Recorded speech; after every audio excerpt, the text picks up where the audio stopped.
1 বৎসর পরে ধৃতরাষ্ট্র যুধিষ্ঠিরকে যৌবরাজ্যে প্রতিষ্ঠিত করলেন। ধৈর্য, স্থৈর্য, অনিষ্ঠুরতা, সরলতা প্রভৃতি গুণে যুধিষ্ঠির তার পিতা পাণ্ডুর কীর্তিও অতিক্রম করলেন। বৃকোদর ভীম বলরামের কাছে অসিযুদ্ধ, গদাযুদ্ধ ও রথযুদ্ধ শিখতে লাগলেন। অর্জুন নানাবিধ অস্ত্রের প্রয়োগে পটুতা লাভ করলেন। সহদেব সর্বপ্রকার নীতিশাস্ত্রে অভিজ্ঞ হলেন। দ্রোণের শিক্ষার ফলে নকুলও অসংখ্য শত্রুর সঙ্গে যুদ্ধ করতে পারেন এবং চিত্রযোধী অর্থাৎ বিচিত্র যুদ্ধকারী নামে খ্যাত হলেন। অর্জুন প্রভৃতি পাণ্ডবগণ বহু দেশ জয় করে নিজেদের রাজ্য বিস্তার করলেন। পাণ্ডবদের বিক্রমের খ্যাতি অতিশয় বৃদ্ধি পাচ্ছে শুনে ধৃতরাষ্ট্রের মন দূষিত হলো। দুশ্চিন্তার জন্য তার নিদ্রার ব্যাঘাত হতে লাগলো।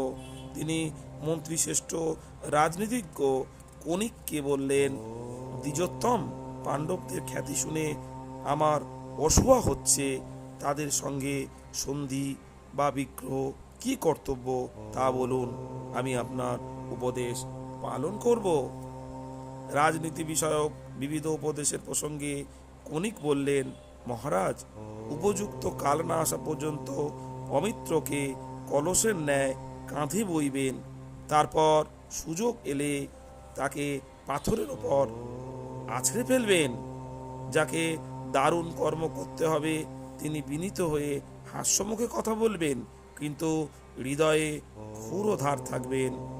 মৎস্যজীবী যেমন বিনা অপরাধে মৎস্য হত্যা করে, সেইরূপ পরের মর্মচ্ছেদ ও নিষ্ঠুর কর্ম না করে বিপুল ঐশ্বর্য লাভ হয় না। কুরুরাজ, আপনি সকলের শ্রেষ্ঠ, নিজেকে রক্ষা করুন যেন পাণ্ডবরা আপনার অনিষ্ট না করে। এমন উপায় করুন যাতে শেষে অনুতাপ করতে না হয়। শ্রোতাজন, ধৃতরাষ্ট্রের মধ্যে যে ঈর্ষা ছিল তা মহাভারতে প্রকাশ পায়। তিনি শান্ত ভাষা, সুন্দর কথার মধ্য দিয়ে তার ঈর্ষাকে কখনো প্রকাশ করেনি। শ্রোতাজন, ঈশ্বর চিন্তার মধ্য দিয়ে দিন যাপন করুন, ভালো থাকবেন। আর যদি কথাগুলো আপনাদের ভালো লেগে থাকে অবশ্যই চ্যানেলটিকে সাবস্ক্রাইব করুন।